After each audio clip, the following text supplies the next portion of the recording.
आज आपण बनवणार आहोत कस्टर्ड.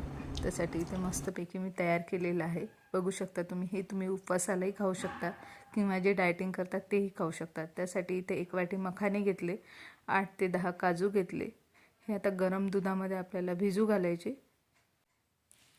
गरम दुधामध्ये भिजू घालायचे 10 ते 15 मिनटं. आणि याच्यात पूर्ण हे मिक्स करून आता याच्यावर आपण एक प्लेट झाकण ठेवू, म्हणजे पूर्ण सॉफ्ट होतील ते मखाने पण आणि काजू पण. हे आता आपण बाजूला ठेवू.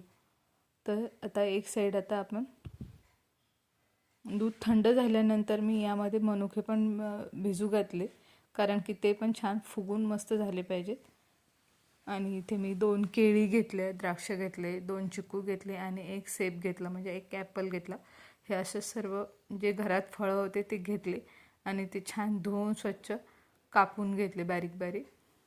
इथे केळ कापून घेतलं, सेब, चिकू, बिया वगैरे काढून सर्व कापून घेतला आणि द्राक्ष पण कापून घेतले मी. हे तर हे म्हणजे मी एका याचे 2 केले होते भाग, अशा प्रकारे. आता हे आपण पूर्ण कापून घेतलं. हे बाजूला फ्रीजमध्ये ठेवून दिलं, थंड होईल. आणि एकीकडे दूध तयार करायला घेतलं. हे दूध आता गॅसवर ठेवलं. यामध्ये आपण थोडीशी साखर टाकू. मी इथे 4 चम्मच साखर टाकली. अर्धा लिटर दूध आहे हे. 2-3 विलायची कुटून टाकली, थोडीशी जाडसर टाकली, जास्त बारीक नाही केली, कारण की याची टेस्ट दाताखाली आल्यावर छान लागते.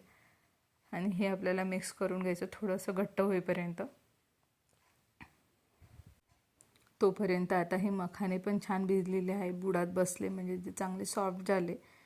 आता इथे हे सर्व मखाने, काजू सर्व आपल्याला बारीक करायचं. मी मनुके पण टाकले, पण मनुके नंतर मी काढून घेतले, कारण की ते बारीक नाही करायचे आपल्याला. आणि हे पूर्ण काजू आणि मखान्याची पूर्ण पेस्ट, आता दूध पण थोडं कमी झालेलं आहे, आटलेलं आहे, त्यामध्ये ही पेस्ट आता आपण मिक्स करू.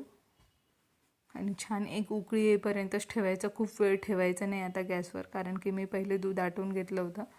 आणि हे मनुके जे बाजूला काढले होते ते पण आता यामध्ये टाकले, म्हणजे राहिलेले जे कडकपणा होता ते बियावाले मनुके असल्यामुळं ते आणखी सॉफ्ट होण्यासाठी गरम दुधात परत टाकले.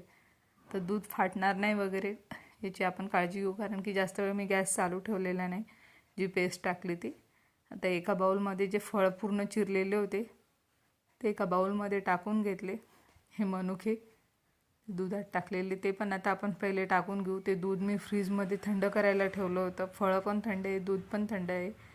आणि हे मस्तपैकी आता मिक्स करून आपलं कस्टर्ड रेडी आहे. माझ्या चॅनलला तुम्ही सबस्क्राईब केलं नसेल तर सबस्क्राईब करा, लाईक